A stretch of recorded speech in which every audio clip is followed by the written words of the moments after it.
好，Hello，大家好吓。3月27號星期四。今日準備咗有一啲題目咧都 cut 咗啊，因為咧就要講阿成哥呢單嘢。咁嗰啲嗰啲咧，大家聽呢個 Patreon 啦吓，嗰啲我 cut 咗啦，即係唔喺呢度講。咁但係咧，今日我哋會稍微跟進呢一個即係公立醫院收費嚇。佔短啲篇幅啦。大約係10分鐘度。因為我費事開正經短打講啦。同香港人都好有關係。琴日個中國民心咧就好犀利喎，唔係個 view 數犀利啊，係留言好多啊！我今朝一睇咧有300幾個留言。咁呢個的確係對香港人係好重要嘅，真嘅對香港人好重要。嗱，其實咧回唔回流香港咧，其實呢一個即係譬如話移英港人啊，或者移咗加拿大，係咪回流香港咧？特別係老友記咧，個醫療係一個佢哋其中一個考慮嘅重點嚟嘅。但係如果你而家咁樣加發個收費嘅話咧，差唔多同呢個斷腸咧就冇分別嘅。其實即係佢要諗呢樣嘢喎。如果你咁樣加法嘅話咧，可能有啲老友記即係我唔移民啦，因為香港個即係醫療咧都係平嘅咁樣。哇！但係如果你咁樣睇落去嘅話咧，可能有啲老友記即係我哋啲年紀都可能走喎。因為點解咧？你唯一一樣嘢喺香港醫療係點樣講啊？稍為叫做比外國平啦。咁但係如果你咁樣加法嘅話咧，咁就唔得掂嘅喎。咁大家都明啦，喺美國個個都有醫保噶啦，英國NHS 咁亦都係。咁你話點都好啦，咁香港都唔叫做貴嘅。之前即係180蚊急症，跟住門診50蚊咁樣，點都唔算貴嘅。以香港生活水平嚟講，但係如果你而家加到咁咧，跟住個私家醫生又加價，咁跟住逐樣咁加價，仲有一樣嘢咧，你只不過係第一期喎，你2028年又加喎，2030年你又加喎，咁嘅話咧，可能有啲人即係算啦，香港嘅醫療始終都係平咁樣。喂，你如果連呢一關你都失守埋嘅話咧，可能即係真係移民走唔出奇喎，好多人。咁佢有冇諗過呢個問題咧？係嘛？我哋開頭嗰10分鐘會講啦。大家如果唔聽呢段嘅，咁你就飛咗佢啦嚇。好啦，今日咧，我哋跟進翻阿成哥呢單雕。琴日大公再發文，跟住咧就港澳辦有轉載。今朝早上咧，甚至呢一個彭博咧傳嚟咧就話中方禁止國企同長和做任何新嘅生意，舊有生意不變嗱，信不信由你。舊有生意不變嗱，信不信係由你嘅啫。好啦，個原因咧好簡單，就係因為國安法你又唔用得，23條你又唔用得。如果長和剎停咗個交易嘅話咧，阿侵就出手噶咯喎。阿侵講咗啊嘛，我重奪巴拿馬運河嘅控制權啊嘛，佢講咗嘅喎。如果李嘉誠剎停咗，你估會發生咩事咧？佢真係出兵嘅喎。如果佢出兵咧，咁1毫子唔使啦，因為你嗰2個碼頭咧就啲美軍喺晒度，擺咗個小型嘅即係美軍基地喺嗰度。咁咧就阿 Trump 咧就1毫子都唔使啦，因為咧揾把槍指住你個頭，你咩股權都冇用，啱啱？咁你係咪出兵咧？咁仲有一樣嘢，而家個軍權仲喺唔喺習近平手上咧？呢樣嘢先係最重要喎，係嘛？可能唔喺嘅咯喎，已經係。咁點咧？唯有咧用經濟脅迫啦。我覺得佢做得到嘅，因為佢始終都係黨總書記，係嘛？個問題咧，我睇過某一啲評論員佢係講得啱嘅。咁你出錢咪得咯，啱唔啱？而家BlackRock 係200幾億啊嘛，美金啊。咁你咪出300億咯，啱唔啱？你出300億，成哥一定賣俾你㗎。即係我哋唔好講話10年前佢唔買先啦，係嘛？咁你而家出咪得咯，係嘛？咁點解你又唔出咧？嗱，如果你出300億，成哥一定考慮，啱唔啱？你又唔出喎，咁可能佢冇錢啦。嗱，我唔知啊，可能佢係冇錢都唔出奇。咁你又剎停唔到單交易，又驚咗個 Trump，咁咧只能夠用呢啲冇用嘅喎，呢啲冇用嘅喎，真嘅喎，即係話呢單交易嗱，琴日咧我哋報道過啦，咁啊成哥咧就嗱，我照去嗱，成哥一講話4月2號或者之前簽，即刻就出呢啲啦。咁簡單講句，即係話佢已經冇第二個辦法，國安唔用得，23條唔用得。如果長和放棄咗單交易，佢亦都唔知點面對阿 Trump，跟住咧就即係兜兜轉轉亂晒龍，咁啊唯有搞呢啲咁嘅嘢。好啦，個問題就話有啲嘢咧，佢仍然可以喺香港做到喎。咁當然你話長和嘅同國企做個生意唔係冇有，不過比例唔多，比例唔多。好啦，但係長實喺香港好多生意喎，電能已經係啦，港燈已經係啦。好啦，會唔會影響埋8號仔咧？唔知嗱，8號仔就係佳佳嘅。咁長建又點啊？啱啱？好啦，佢旗下嗰啲 Wix 咁又點啊？咁佢旗下啲商場又點啊？好啦，咁呢啲股票使唔使放咧？唔知，唔好問我。一般嚟講啦，即係我哋始終睇咗港股20年，咁有個底喺度嘅。咁但係我真係冇再跟港股，真嘅。我跟美股都跟唔切啊。咁所以咧，好多嗱，佢係可以玩到你嘅喎。仲有一樣嘢，佢港燈，佢可以唔同你續簽嘅喎，個利潤管制可以㗎。佢要玩你，佢可以㗎，其實。咁會唔會影響咗好多香港持有呢啲股票嘅人嘅利益咧？基本上應該係會嘅，係會嘅，因為佢癲嘅，佢傻嘅。咁呢個範圍佢可以做到嘅，呢個範圍即係佢唔使出 announcement 噶嘛，係咪喺背後已經可以玩到你啦？你咁多公共業務，咁多商場，啱唔啱？咁當然啦，成哥已經唔想喺香港再投地啦，係嘛？咁你玩佢更加唔會投地啦，咁樣。咁啊，究竟阿成哥巨巨啊，仲喺唔喺香港咧？唔知。咁但係即使你喺香港都好咧，你都唔敢拉佢，你只能夠搞佢，只能夠玩佢。咁但係個問題咧，你就唔係搞到成哥同埋巨巨喎，你搞到啲股東啫喎，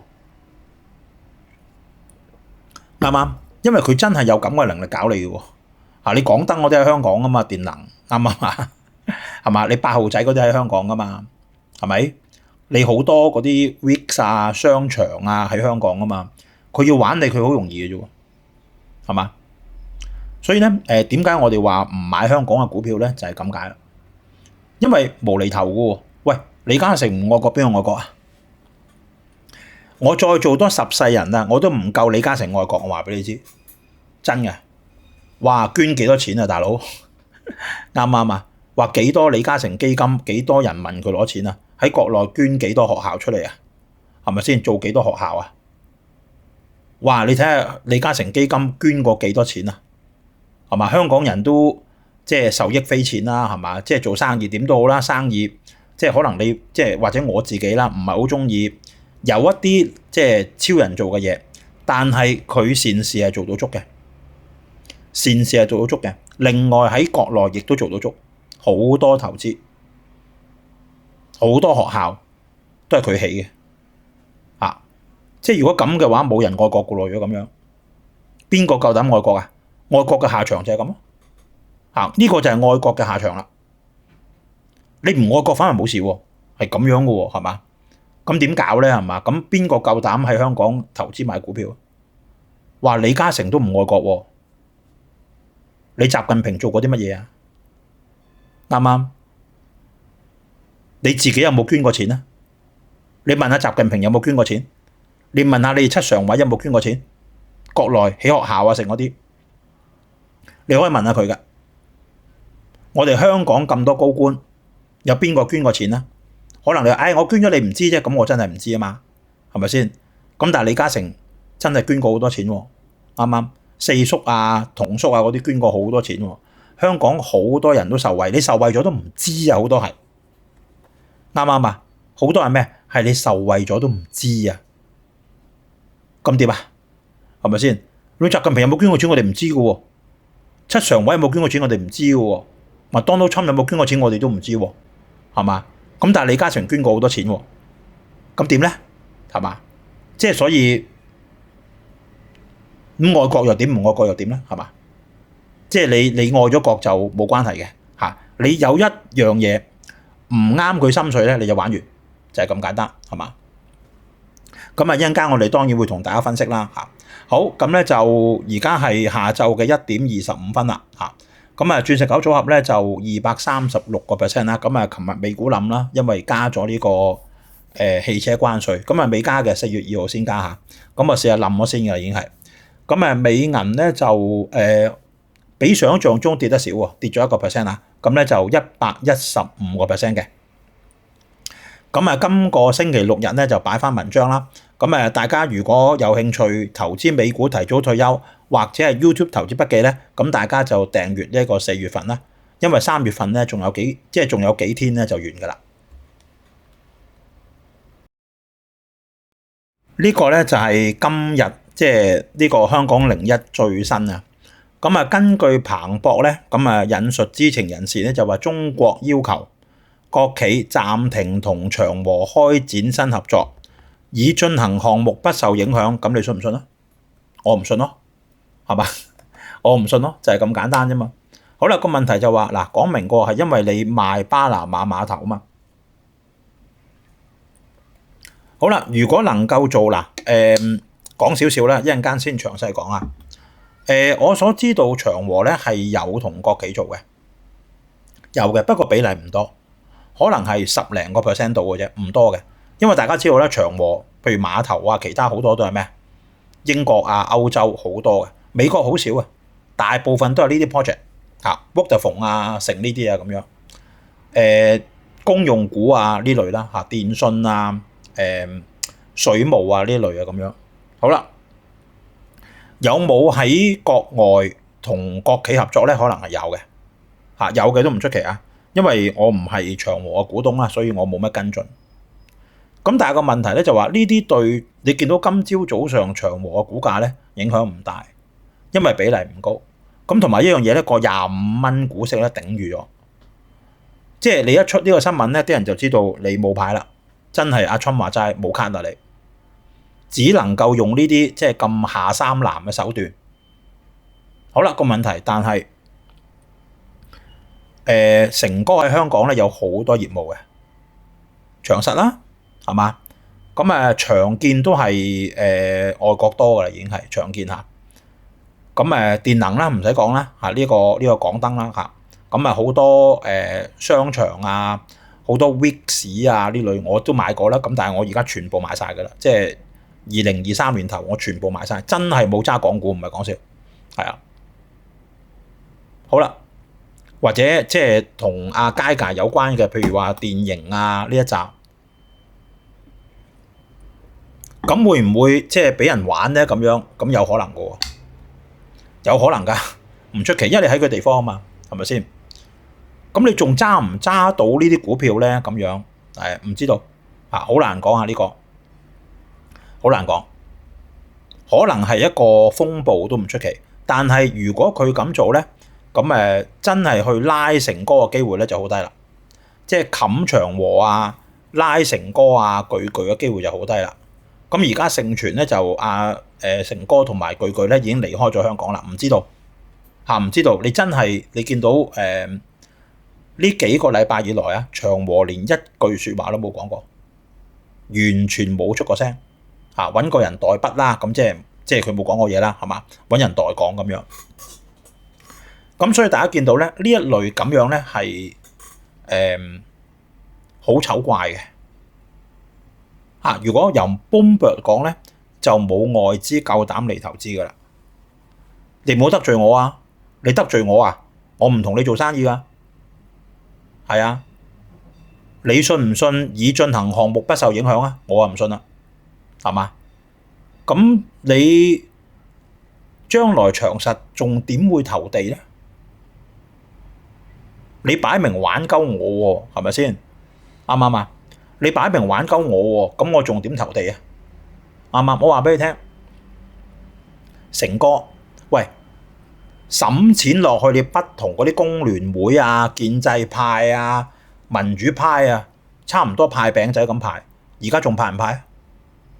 派條毛俾你啊！而家係啱唔啱啊？就係咁簡單啫嘛。即係大家可以睇翻過去歷史啊。喂，成哥，即係投放喺香港同埋國內嘅慈善事業，多到阿媽都數唔晒。幾多李嘉誠基金？你好多地方睇到李嘉誠個名，喺邊一個 building 邊一個 building 啊，成咁樣，咁都叫做唔愛國。即係習近平捐錢俾李嘉誠多嘅，我唔知啊呢個。你要問翻習近平先知啊，真係我唔知啊。你李強嗰啲有冇捐過錢啊？係嘛？蔡奇啊嗰一紮啊，王毅啊，係嘛？有冇捐過錢啊？啱唔啱？我唔知啊，大家話俾我知啊，係嘛？你香港呢班高官有冇做過慈善事業啊？1毫子人工你都唔減啦，係嘛？咁咪就係咁咯。1毫子人工都唔減，咁點樣做善事咧？係嘛？咁咪就係咁咯。香港幾多人？香港同埋內地嘅小朋友幾多人受過成哥恩惠？啱唔啱？數唔到咁多啊，多到真嘅數唔到咁多啊，都唔愛國，都要變成咁啊！咁你話唔係文革就假啦，係咪先？咁邊個夠膽嚟投資啊？哇，大佬，我10世都唔會捐到李嘉誠咁多錢啊！咁唔使啦啊！我哋嗰少少資金就唔使擺喺香港啦，咁就係咁啦，係嘛？好啦，咁我哋咧講大約10分鐘咧，跟進翻呢一個即係公立醫院加費啊！咁啊呢一段咧我都覺得大家要聽埋，因為咧對你有切身關係嘅。如果你住喺香港，好啦，嗱咁咧昨日阿兜巴星咧同阿盧寵茂咧就出嚟即係記者會咧就解話啦嚇。咁有記者咧就好醒目，咁已經問到，喂，危殆同埋危急點樣區分咧？咁啊高拔陞咧就話容易區分。咁人哋問你點樣區分啊嘛？啊好容易即係咁樣，好啦，算啦，呢個唔同你拗。好啦，咁但係人哋問到，喂，咁危急同緊急又點樣區分咧？咁啊高拔陞咧就冇講，佢就話緊急同埋次緊急咧係好難區分嘅，未必真係咁易區分。咁所以個問題咧，佢係由頭到尾咧都冇答過記者嘅問題。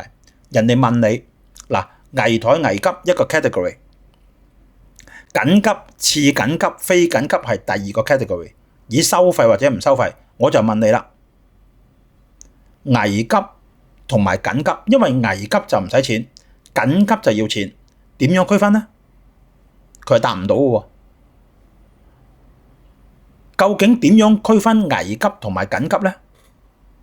唔知，但係佢話區分得到，不過緊急同次緊急就區分唔到啦，未必真係咁易分。你講乜嘢呢？究竟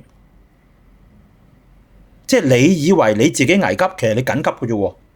啊咁啊死人喎，真係係嘛？咁啊大鑊咯喎！嗱咁咧，你見到阿盧寵茂咧，佢仲走出嚟講喎，哦，我哋絕對唔會分錯嘅。佢話點解咧？嗱，因為咧，如果你搶救無效咧，我哋好多時咧就免費嘅，即係如果你瓜咗咧，我就唔會再收你錢㗎啦。呢啲醫生嚟嘅咩？咁嘅説話都講得出嘅，咁撚撲街嘅真係啱唔啱啊？好啦。咁啊高拔陞咧就話：喂，唔係喎，收你400蚊啊，平咗啦。佢話急症室每個病人嘅成本係要2000蚊嘅，而家收你400蚊啫。好啦，我想即刻答高拔陞，點解急症室每個病人成本要2000蚊？因為你個撚樣700幾萬一年啊嘛，淨係俾你都俾唔少啦，啱唔啱啊？你睇呢條友，喂，坦白講句，我諗佢做醫生可能得，我點睇都睇唔到呢條友點解可以成600加咗人工咧，690幾萬一年，佢一定係識啲人，所以先上到呢個位嘅。你睇下成個疫情，佢出嚟講嘢5次都冇，5次都冇啊！咁都得，690幾萬一年喎，你計下，超過2萬蚊一日，365日，佢係2萬幾蚊一日喎，高場係張場係26000蚊港紙一日。點解個急症室每個病人要2000蚊？因為你個撚樣人工好撚高啊嘛，你成班友嘅人工好撚高啊嘛，咪就咁簡單，係嘛？就係咁解嘅咋。而家收費攞多30億就愛嚟加人工俾佢哋咯，就係咁簡單講完。嗱，咁佢甚至到講一樣嘢，佢話唔係喎，喂，有啲外國急症要收幾千蚊美金嘅喎。嗱，有讀者咧就喺美國住嘅，有啲喺英國，有啲喺澳洲。我想問，有邊一個地方嘅急症室係要收幾千蚊美金？嗱，我淨係話收你俾錢啫，即係唔計啊，將來我要住院啊，成嗰啲另計，特別嗰啲另計，手術啲另計，淨係急症室，全世界有邊一個地方係收幾千蚊美金？喺美國邊個冇醫保啊？喺英國邊個冇啊？你公民個個都有㗎啦，係咪先？澳洲都有啦，係咪先啱啊？根本就亂鳩咁講，呢條友講完。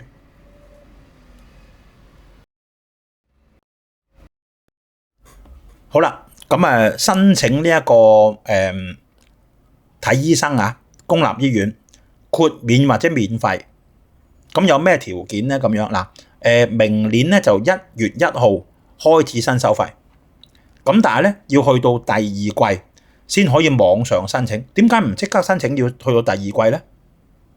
即係掠咗1季錢先，係咪咁啊？喂，唔啱喎，呢啲係嘛？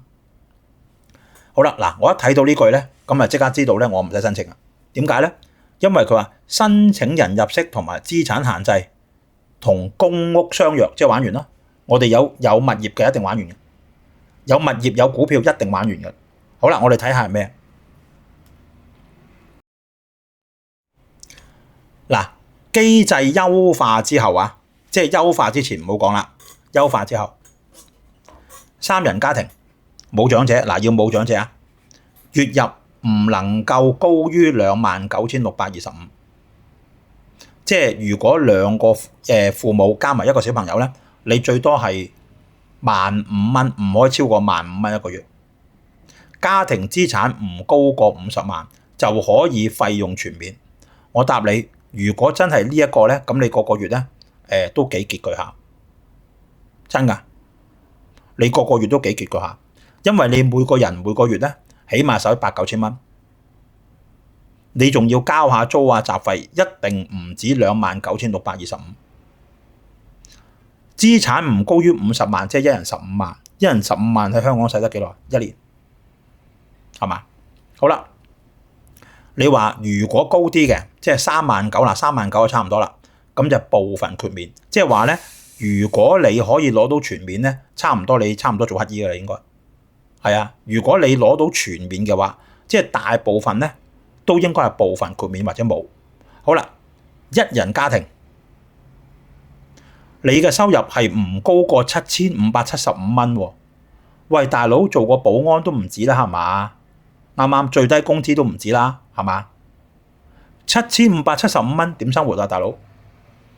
喂，你住公屋啊，你都要交2-3千蚊租啦，係嘛？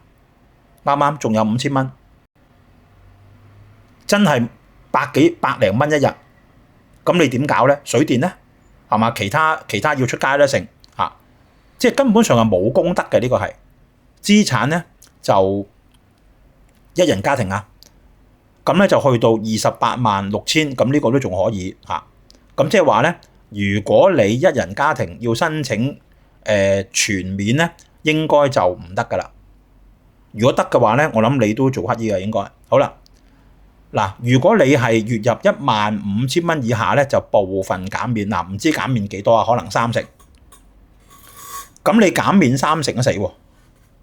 咁點解咧？因為佢成400蚊噶嘛。咁你點都要俾280蚊喎，係嘛？即係急症室啊。係啊，你藥物嗱，唔知道佢減免幾多啊？暫時唔知。即係話咧，如果根據佢呢一個咧，你能夠醫療全面咧，基本上你就好窮下噶啦。咁仲有喎，佢個最長嘅減免期咧係18個月啫喎，即係話過咗咧，你又要申請啦。呢啲係咪擾民咧？係嘛？唔好忘記喎，佢第一可以唔批你，可以唔批你。第二，佢2年後咧，即係2028年咧，佢又再加過喎，2030年又加喎，咁樣係嘛？咁大家睇翻呢個咧，咁啊，你覺得你自己可唔可以申請到減免咧？係嘛？咁嗱，當然啦，咁啊高拔陞咧走出嚟，呢個根本就唔需要解釋嘅。咁有啲人話：喂，最多4個星期約唔得噶喎，咁樣。咁佢咧就講話：我最多4個星期咧係錢啫，當然係咧，你俾錢咪得咯，啱啱？即係好簡單，你要16個禮拜都得，4個星期咧一種藥20蚊啊嘛，咁你咪俾80蚊咯，係嘛？就係咁簡單啫嘛，一定得㗎，冇話唔得㗎，俾錢啫嘛。係嘛？即係講句嘢都講得唔清楚嘅，即係你可以要，不過要俾錢。咁你諗下一樣嘢，幾多長者食幾多種藥？你自己去睇下。好多長者一攞啊，係7、8種藥咁攞嘅。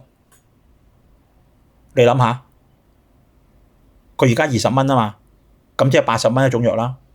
80蚊一種藥啊！如果你16個星期嘅話，如果你7種藥咧，6種藥咧，500蚊噶咯喎。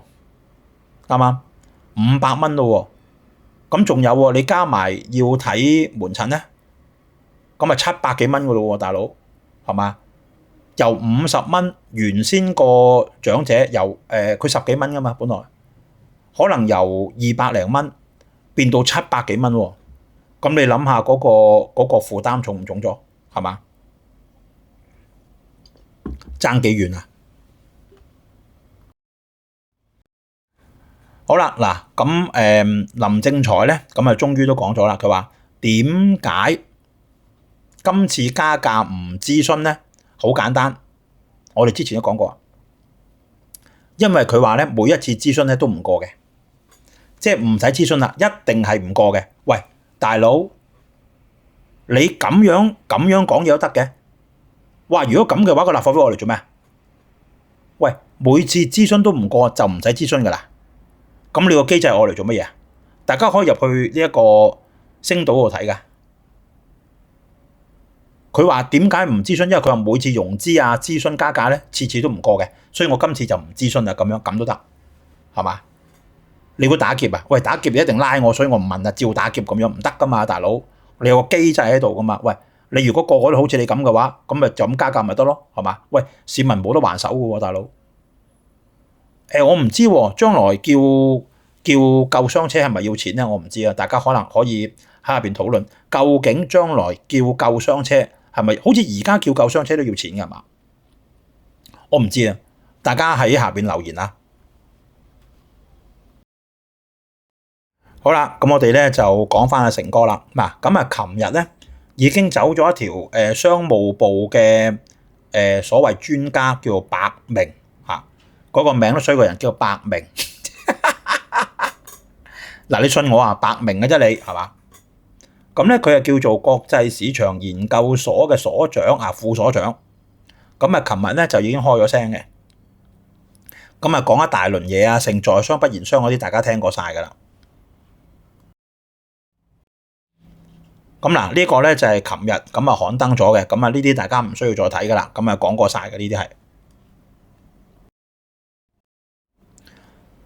咁啊，呢個咧，另外一個咧就唐志明啊，咁咧就又係呢啲大家聽到爛咗噶啦。勿在錯誤的道路上越走越遠咧，呢啲我哋已經聽過 N 次噶啦，都係講呢啲嘢。好啦，咁最搶眼球咧就係國務院港澳辦嘅網站咧，喺26號咧又再轉載大公報嘅文章啦。嗱，咁佢話咧最後嘅結果咧就會自毀基石嘅啫。咁關你鬼事啊？係嘛？即係成哥中意自毀基石啊？你吹到我脹咩？咁原來個後果就係自毀基石嘅啫喎。咁又唔怕做喎，係嘛？呢個咧就國務院港澳辦嘅網頁嚇，咁咧就轉載咗嘅3月26號啊，係啦。咁嗱，又係講翻嗰啲嘢嚇，港口係基建，希望呢一位港商挺起胸膛，面對美方施壓，站喺歷史正確嘅一方。美國咧就比不過就搶，諸如此類咁嘅嘢。咁會出兵喎，大佬，佢出兵喎！你睇巴拿馬冇鞋玩劇走啊，即刻退出一帶一路啦，係嘛？而家阿侵加翻一陣間講埋咧，加埋你嗰個汽車關稅咧，你連嗰個比亞迪你都死埋，我話俾你知，係啊，因為佢全部加你25%關稅啊嘛，你連比亞迪你都瓜得啊，話俾你知，係嘛？唔好講其他唔使賣噶啦，其他唔使賣去美國，一定死亡，話俾你知嚇。嗱，佢係有一個新嘅點子出嚟嘅，佢咁樣講啊，佢話港口係關鍵基礎設施，唔單止係中國有明文條例，邊條條例？佢話歐美都有限制嘅喎，佢話即係話港口不論喺歐美還是在中國，都係不可以自由交易的。嗱，呢句嘢咧就好重要啦，佢咧就拉埋歐美落水，即係話嗱，歐洲、美國所有關鍵設施都係同國家安全有關。佢話今次呢個碼頭肯定係，所以你哋唔好話喂，呢啲碼頭唔喺呢一個中國或者香港就唔關中國事。如果係關鍵設施嘅話，你即使長和嘅所有碼頭唔喺香港都好，都係唔可以自由交易嘅。你要問過習近平。嗱，呢段嘢100%係錯嘅，所以你見到我咧打咗個交叉。點解咧？嗱，歐美嚟講咧，如果你 acquire 到呢個碼頭或者呢個設施係同國家有關嘅，咁你就同國家嘅條例規管，即係有個 jurisdiction。簡單講句，當然啦，如果你喺美國啊、歐洲嘅，咁當然受規管啦，係嘛？咁譬如你喺巴拿馬嘅，當然受巴拿馬規管啦。好啦，但係個問題，如果你之前買到呢個碼頭，當時國家冇反對，嗱，當時國家冇反對啊，記住，第一、第二，李嘉誠用嘅資金同國家係無關嘅，佢係 N 年之前咧用自己嘅資金去買嘅。咁你唔能夠嗱，如果你而家揾到啲證據嗱，而家咧你係做咗個基地，呢個基地咧就賣咗俾美國，美國咧就想打我哋中國啦，咁你可以，但係而家冇呢件事發生喎。仲有一樣嘢咧，佢而家係賣喎，佢而家唔係買喎，啱啱？我賣出去喎，咁個即係 BlackRock 嘅集團裏邊咧，咁唔知就係 BlackRock 個好多人嘅喎，係嘛？裏邊一個集團嚟嘅喎，咁你冇表面證據證明國家安全有問題喎，咁同埋一樣嘢絕對唔係佢所講嘅唔可以自由買賣，除非佢得到呢個碼頭係同中國有關嘅。當年，譬如而家你台積電嘅，你攞咗美國嘅subsidize嘛，咁就有啦，你要受規管啦，因為你攞過美國錢啊嘛，攞過美國政府錢啊嘛，啱啱？譬如話你而家 Palantir 嘅，喂，你接呢個美國政府單嘅，你要簽嗰個保密協議嘅，可以，但係你冇喎，咁你點能夠突然間話我賣嘅時候，唔得喎，你不能夠自由買賣，絕對講唔通。完全講唔通啊！呢個係揾嚟講嘅，就係咁簡單講完。咁啊，call 咗好多例子㗎，佢嚇全部都咩斷章取義嗱，美國又有保護，歐盟有，澳洲有嚇，諸如此類，全部亂噏，冇咁嘅事。咁啊當然啦，咁啊呢個大公報啦，終究會自毀基石嗱，毀基石啫喎，我中意揾我基石關你鬼事啊！啱啱長和係我嘅，又唔係你嘅，係嘛？我交稅就得啦。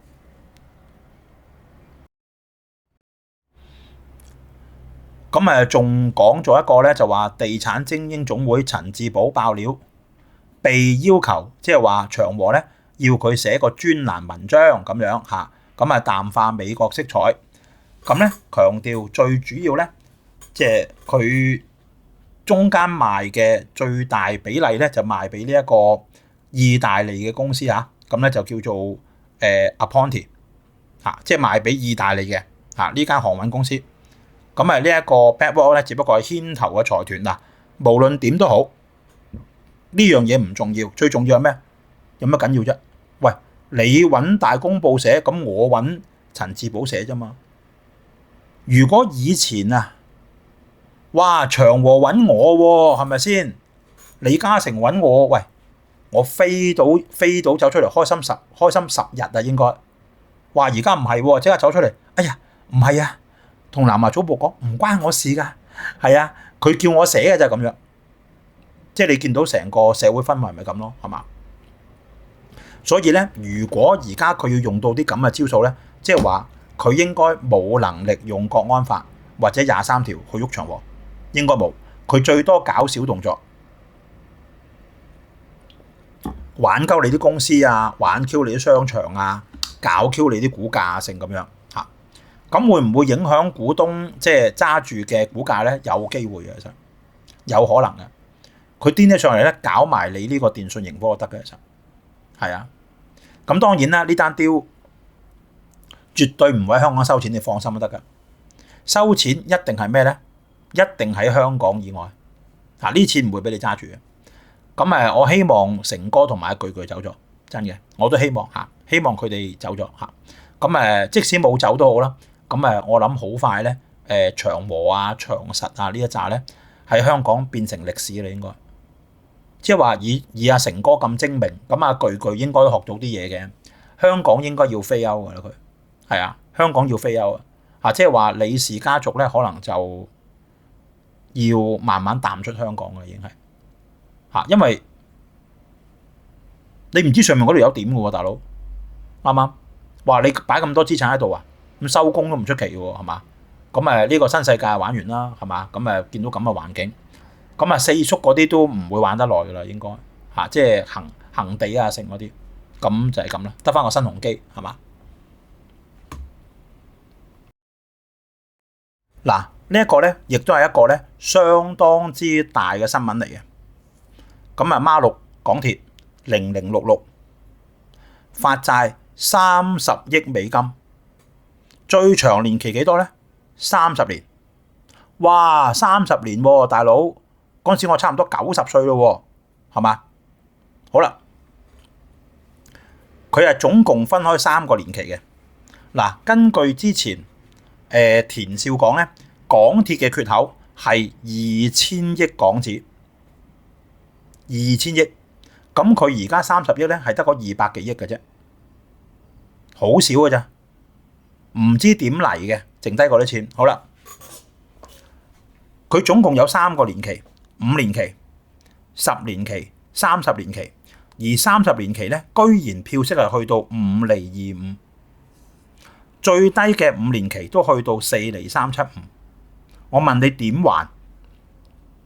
大家要明，地鐵最主要收入一個賣樓，其中之前仲有好多係咩？同長實合作嘅，你自己上網睇翻，我分析過好多次地鐵嘅業績㗎啦。總言之，佢賣樓賣唔到，地鐵係玩完嘅，因為票價收入佢一定蝕嘅，絕對冇錢賺，100%。我問你點還？哇，大佬，你30億美金喎，每年你還息啊，唔計本金啊，都還10億港紙喎，唔好計本金喎。你睇下個息要咁高，喂，30年期去到5.25厘喎，即係志在必得咯。喂，30年期唔應該咁高嘅票息喎，最少都係即係最多都係4.8厘到嘅啫喎。你睇下，佢係要去到咁樣嘅票息先至有人買。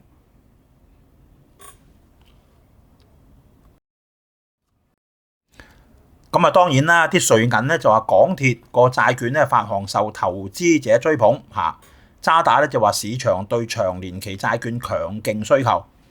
我話俾你知，港鐵買唔到樓，絕對還唔到，佢係冇錢嘅。其實港鐵發債即係邊個發咧？或者特區政府咯，特區政府係佔咗70%噶嘛。咁你一路會睇落去咧，所有特區政府全部都要發債。包括市建局啊，特區政府唔使講啦，好快嗰啲銀債啊、咩白髮債券啊，全部要出嚟噶啦。機場管理局啊、市建局啊，全部都要發債。所以咧，地鐵唔好鬥，佢還唔到嘅。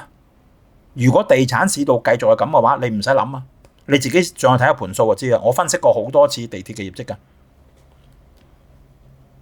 賣嘢咯。咁冇得賣噶嘛，係咪先啱啊？喂，佢點賣啊？你成個樓盤賣咗佢啊？啱唔啱？得嘅，賣商場咯，可以噶。咁有冇人買咧？個商場喺你旗下嗰度喎，大佬。所有喺香港嘅物業，地鐵就全部揸物業嘅嚇，票價唔使睇噶啦。我分析過好多年噶啦。你冇物業冇商場，玩完。你而家賣商場，邊個買？誰人買？係嘛？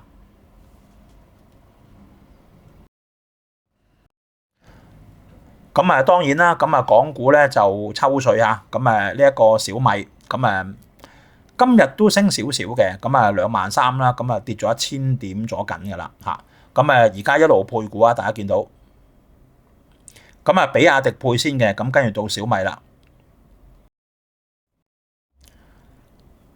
小米今次集資犀利嘅，集資426億嚇。咁啊已經係今個月裏邊咧第2單400億配股，咁其中一單咧就係比亞迪。而家咧就升得最勁咧就係小米同埋比亞迪嘅啫。嚇，好啦，咁啊有冇實際嘅業績支持咧？唔知，因為我冇睇到啊。咁啊大家唔好問我冇睇到嚇。總之大家小心啲啦呢個嚇。好啦，咁我哋咧就即刻入去講啦。嗱，咁啊阿 Trump 咧就已經講咗4月2號未到啊，所有任何進口美國嘅汽車，全部加你25%關稅。咁比亞迪嗰啲即時死亡㗎啦。原來咧全球咧市佔率最大嘅一個汽車品牌咧係 Toyota 嚟嘅喎。我頭先入去睇先知喎，原來 Toyota 係最勁喎。唔怪得我喺美國個 friend 買 Toyota 啊，真係。即係佢話，我上次都講過啦，佢話喺屋企附近就有嗰個 Toyota 嘅 shop 啦嘛，係嘛？咁啊有乜要整啊，成嗰啲好方便嘅咁樣。即係原來咧佢係全球最大嘅喎。咁嗱個問題咧，大家知道譬如 Ford 啊、GM 嗰啲啊，佢哋喺美國梗係有廠啦，佢哋本身就喺美國，即係美國車企嚟噶嘛。咁但係個問題就係佢哋而家全球咧都有 manufacturing base 嘅喎。你而家最大鑊咩？最大鑊德國。最大鑊德國同埋 Tesla 上海呢一個德國，咁當然大部分係俾當地嘅，咁但係你都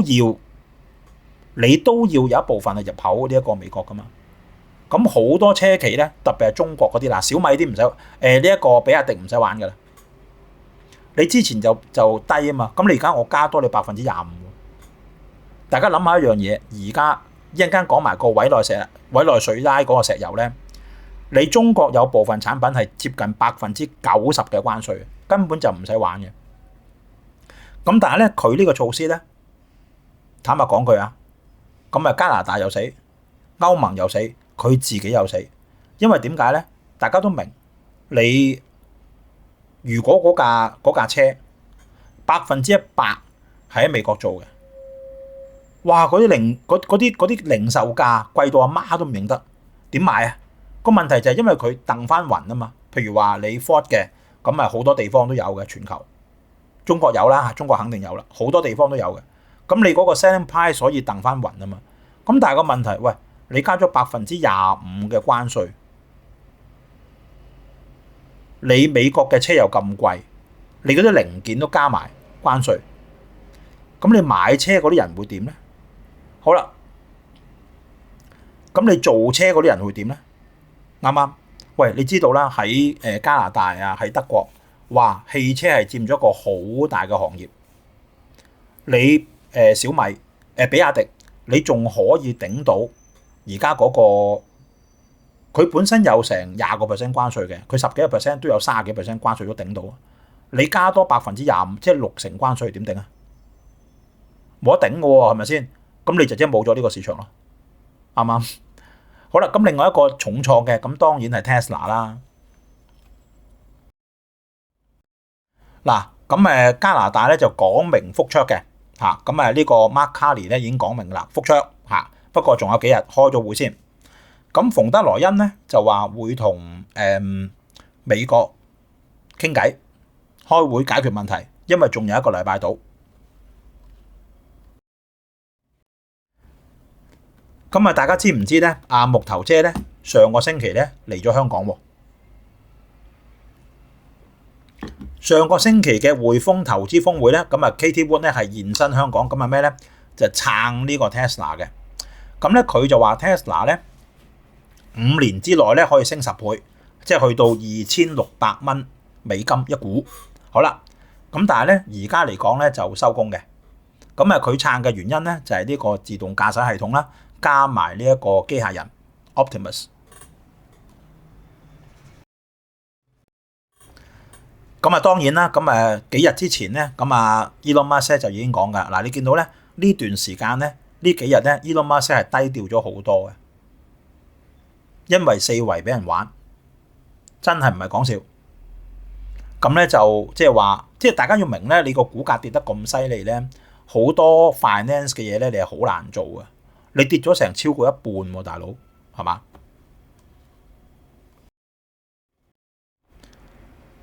咁佢咧就話：喂，你哋唔好咁癲喎，唔好燒我啲 Tesla。嗱，呢一個機械人技術咧，同埋自動駕駛系統咧，即係話Optimus 咧，唔知道。我覺得仲有一段時間去行嘅。譬如你話 Cybercab 個FSD 咧，我覺得係仲需要一段時間，未得住嘅，未得住嘅呢個係。即係你推出嚟咧，可能無厘頭嘅啫喎。咁你話機械臂嗰啲應該得嘅。咁但係你話個機械人咧，我就唔敢講啦，因為機械臂咧好多已經做緊嘅，日本已經做緊嘅，好多已經行緊嘅機械臂係，但係機械人咧我就唔敢講啦，真係。咁過去嗰10零日啦，咁Tesla 嘅散戶咧，咁即係好勁啊，一路咁買入。咁但係咧，琴日嘅 Tesla 咧一出咗阿 Trump 呢個咧就即跌5%。所以琴日咧就兩個美股咧，令到 Nasdaq 跌咗300幾點嘅，一個就係 Nvidia，一個就係 Tesla，因為兩個都權重嘛。咁散戶嗰啲救市咧就白費心機啦嚇。最大鑊一樣嘢咧就係歐洲啊，歐洲 Tesla 咧2月份啦再跌40%，而家喺全球咧 Tesla 嘅 market share 咧係跌低過10%嘅電動車係，得9.6%啫。中國跌得咁緊要，歐洲又跌得咁緊要，我相信加拿大都跌得好緊要噶啦。咁唔知點樣升10倍啦？呢個我就唔知啦嚇。咁中國咧嗱，你見到咧而家真係老習咧唔敢惹阿 Trump 啊！你試下長和。我而家唔做呢個交易噶啦，阿 Trump 佢即刻派兵過嚟就仆街啦，1毫子唔使啊，成個碼頭幫你收翻，話俾你知，所以佢根本唔敢喐嘅。其實係阿 Trump 講咗啦嘛，佢宣布咗我哋重奪巴拿馬碼頭個控制權啊嘛，你而家唔賣啊，你唔賣俾 BlackRock 啊，佢唔打爆你個頭，啱唔啱啊？你睇而家，咁Trump 咧就出咗怪招，咁咧就話嗱。任何你哋同委內瑞拉委內瑞拉咧就主要係出石油嘅，如果唔係佢就瓜咗啦已經係。其實我睇歷史咧話之前委內瑞拉好繁榮嘅喎，當然好多年前啦。可能走咗呢啲咩社會主義啊，成嗰啲咁誒做乞衣。咁而家咧主要咧就賣石油，好啦，賣俾邊個咧？中國好犀利喎！原來中國咧直接同間接每日同委內瑞拉買幾多油咧？50萬桶每一日，佔委內瑞拉總出口量55%。有冇同普京買啊？得地下，因為普京係制裁咗噶嘛。好啦，而家阿 Trump 咧就出怪招啦。咁即係話嗱，你同委內瑞拉買石油可以，不過所有入口美國嘅加你25%關稅，做咗啦已經嚇。你買油買天然氣，第一個死係邊個咧？委內瑞拉，第二個死係中國。你繼續買啊！即係我哋頭先講過啦，你咁樣加法咧，好多中國去美國已經係接近80%、70幾個%嘅關稅啦。你計到啊，好多，譬如以比亞迪嘅，你10幾個%，但係你本身就有20個%關稅喎，即係30幾，你仲可以補貼到。好啦，喂，加多你25喎。接近60個%關稅咯。如果你鋼鐵嗰啲咧，再加25，接近90個%關稅喎，點做啊？根本就冇得做。坦白講句，香港 same situation， 邊個喺香港再出口轉口啊？一定瓜柴嘅。你同中國一樣嘛，係嘛？香港係同中國一樣嘅，即係中國加25，香港就加25，就係咁簡單。咁嘅話你點搞啊？咁咪即係玩完咯，係嘛？即係你比亞迪都唔使去啦，比亞迪都唔使去中國啦。如果咁樣，係嘛？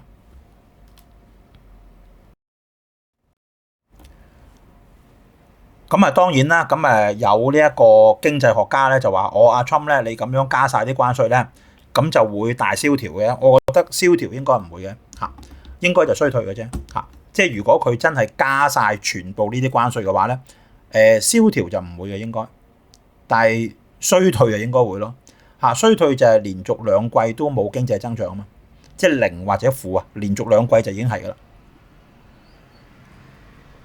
蕭條又不至於嚇，又唔需要講到咁嚴重，但係衰退咯嚇。咁另外咧，阿 Trump 咧又再出怪招喎。喂，嗱，你如果賣 TikTok 咧，咁我減1點關稅。嗱，佢嘅1點咧，可能係1%嘅啫喎。咁但係你唔好忘記喎，嗰1%咧都貴過你成個 TikTok 嘅喎。咁點解佢唔賣咧？原因就唔賣得俾你啊嘛。因為佢有 backdoor 噶嘛，佢真係收集緊你美國用戶嘅數據，然之後翻去中國啊嘛，佢唔賣得俾你嘅，你明唔明啊？你見到習近平而家係完全六神無主啊，佢唔知點樣做，冇辦法應付。你喺中國嘅企業嗰啲外商走下一個走下一個，喺香港大家聽日睇埋地產小專家，咁多新投資者入嚟。連1% 啊，喺香港買樓都冇，1% 都冇啊，得0.1%啫，0.1幾，你邊有得玩？你香港冇地產，玩完，係啊，冇地產冇金融，玩完，係啊，就係咁簡單。我傾向於佢都唔賣，因為佢唔賣得。讀者講得啱啊，嗰幅相就係朗奴列根咯，係啊，列根係。即係都當年列根嘅，我哋都仲點樣講啊？唔係好關心政治啦，當時係仲細啦，係咪先？但係咧，列根嘅時代咧係即係美國係好強大嘅嚇。我仲記得嗰陣時個景係好好嘅嚇。咁最少冇而家咁亂先啦，係嘛？我唔知喎，阿 Trump 係咪比較崇拜呢一個列根啊？我成日都見到佢影到呢幅相嘅嚇。好啦，咁我哋講埋少少英國咧，咁今日就完啦。嗱，呢一個咧，我係舉手贊成嘅。不過咁英國佬咁講，梗係有目的嘅。你記住，英國佬講嘢咧係有個 second motive 嘅。全世界一樣，諗嘢諗多一步。有啲人做嘢咧係有第2個 motive 嘅。呢個係表面嘅 motive 嚟嘅啫。咁咧由一個政府嘅文件裏邊咧。原來呢個英國外相林德偉咧，即係左手邊呢一個剔住一個啊，曾經喺去年介入同呢一個HSBC 匯豐嘅主席會面，叫佢喂，唔該你俾翻晒所有 MPF 已經移民咗嚟或者 BNO 嚟咗英國嘅香港人。嗱，咁咧就呢一個媒體咧，嗱呢一個追新聞咧係有去問過英國政府，係證實咗嘅。佢話獲得一封去年8月由林德偉咁咧就同呢一個匯豐主席杜嘉祺 Mark Tucker 質問匯豐，你做咩凍結咗100億港紙？香港已經用 BNO 去咗英國人嘅 MPF。嗱，英國佬咁樣做有原因嘅，點解咧？因為如果你俾翻呢10億英鎊呢一班香港人嘅話咧，咁佢哋喺英國咧就使翻多啲錢嘅喎，啱啱？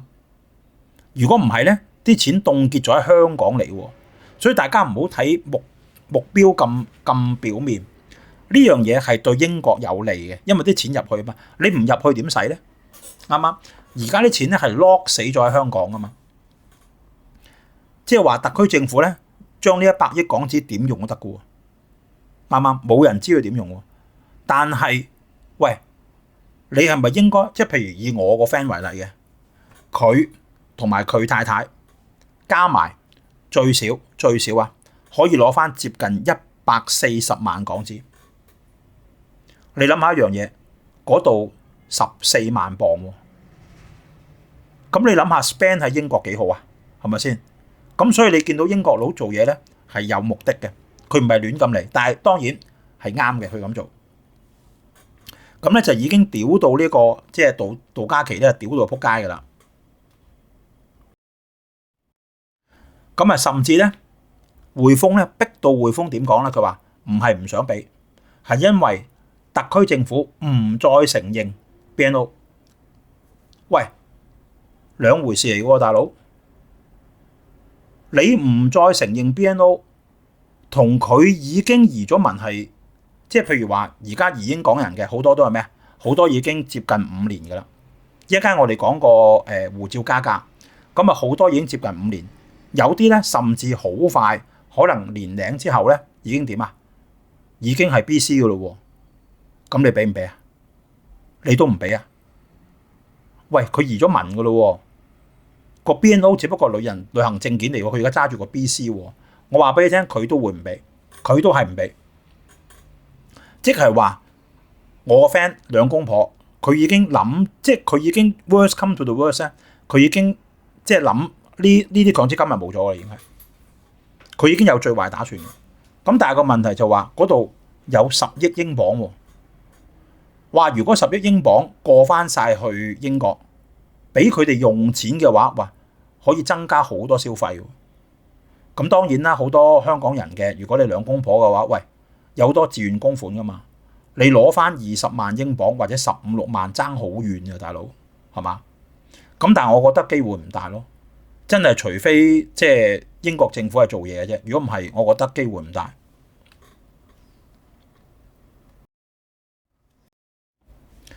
咁甚至咧呢一個英國外交部咧曾經係見過匯豐嘅高層嘅。點？我諗好快咧可能會上升到呢一個國會嘅層面㗎啦。咁當然啦，即係前港督彭定康咧就批。同埋英國議員咧就批評匯豐係中共嘅共犯嘅，已經係，因為大家都明㗎，喂，最多人好多呢一個做公共事務啦，或者係公務員咧，全部都咩？匯豐出糧，全部都係買匯豐嘅 MPF 嘅。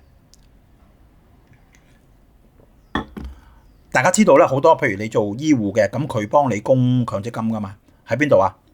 喺匯豐咯，係啊，咁嗰啲醫護。舉家移民咗去英國，咁咪即係攞唔到咯。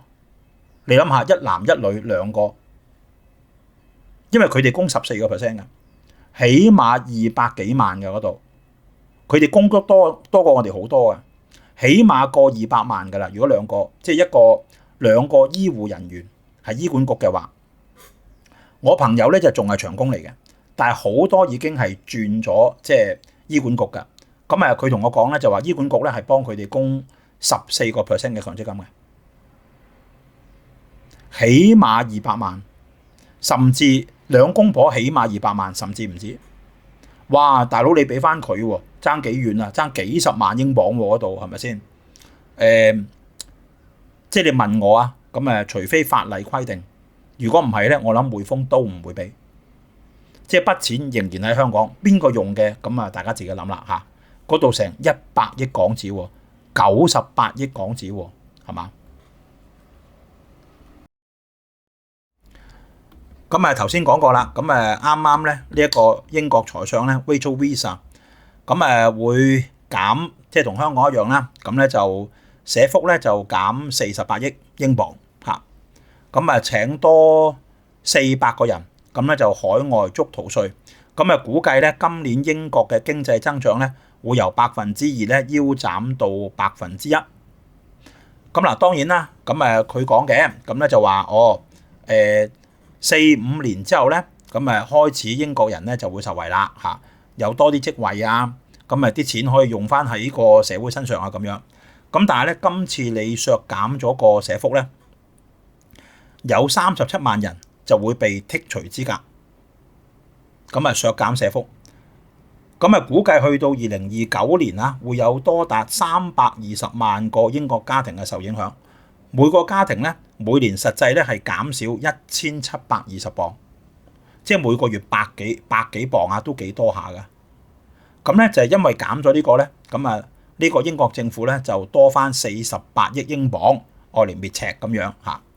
咁有啲人可能會好啲啦，咁但係有啲人咧就可能會差咗。咁我唔詳細講啦，大家入翻去追新聞度咧，有嗰個video 嘅，即係阿 Rachel Reeves 講啦，咁大家入去聽得噶啦嚇。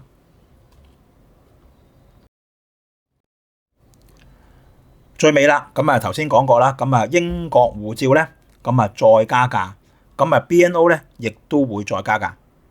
咁當然啦，我哋未需要 renew 住啦，成10年噶嘛，係嘛？即係都係幾年時間啫。咁但係咧嗱，4月10號咧好快㗎咋，咁護照申請咧又上調啦，即係幾大鑊㗎喎，係嘛？咁明年開始咧，咁陸續 BNO 咧就會申請永久居留嘅。咁4月9號咧就會有新嘅收費啦。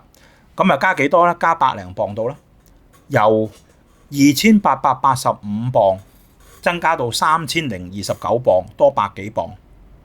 咁英國公民國籍登記咧由1351磅加到1446磅。歸化入籍亦都由1005磅增加到1605磅，即係多咗105磅到嚇。都幾多㗎，係嘛？因為佢2年來第3次加價已經係，哇加得咁密嚇。咁嗱，申請護照咧，咁而家係88.5磅，咁變咗94.5磅，即係加咗6磅啦嚇。咁兒童護照咧就57.5磅升到61.5磅，即係加咗4磅。咁如果海外網上申請咧就加7磅。101加到108，咁海外小朋友申請咧就65.5磅加到70磅，即係4.5磅嚇。咁即係加幅真係好犀利，佢唔係加幅犀利啊，佢加得好密啊！話喺幾乎半年加一次，半年加一次咁樣。另外咧嗱，呢個咧就如果有 BNO 咧就不受影響嘅，咁即係話咧，如果你旅行要去英國咧。咁你要攞個電子 permit 嘅，咁個電子 permit 咧9月9號啊，4月9號又加價，話呢個犀利啦，由10英鎊加到16英鎊，1年啫喎，又加價啦。咁BNO 就唔使嘅 ，BNO 就豁免嘅嚇。咁旅行就冇計啦，係嘛？即係你去英國旅行嘅話咧，咁要俾多6英鎊啦嚇，申請呢個電子 permit 嚇。好啦，咁今日同大家咧就 share 到呢度啊。而家係下晝嘅2點27分嚇。咁港股升緊206點，23,689點啊。相當低嘅成交啊，咁1823億嚇，咁連2000億都不到嘅。好啦，咁今日同大家咧就 share 到呢度啊。咁鑽石9組合咧就冇咩變化，236%。美銀35萬美金投資倉都冇乜變化，咁咧就115%嘅。好啦，咁今日同大家咧就 share 到呢度啊。昨日嘅道指本來係升啊，咁咧最後咧就跌咗132點，收兩42,454點。納指就跌啦，咁咧就因為 Tesla 同埋呢一個 Nvidia 咁跌咗372點，咁收17,899點啊。好啦，咁今日同大家咧就 share 到呢度啊。我哋嘅網誌 YouTube 投資筆記4月份嘅收費版啦，咁大家有興趣可以訂閱。投資美股提早退休，咁大家有興趣都可以訂閱4月份嘅。我哋兩類型嘅節目，咁免費嘅有你而家聽緊嘅香港財經 R、美股財經 R 啦，同埋我哋嘅網誌。收費嘅得2項嘅啫 ，YouTube 投資筆記同埋投資美股提早退休。我哋兩類型節目嘅收費，咁我就唔重複啦。大家睇翻熒光幕，銀行帳戶、轉數快電郵、PayPal 帳戶不變嘅。大家有任何問題嘅話，可以喺 YouTube 下邊留言就得，大家電郵俾我 hongkongfinancial@gmail.com 都得。好啦，咁今日同大家咧就 share 到呢度啊，祝大家星期4愉快。我哋地產小專家再同大家見面，拜拜。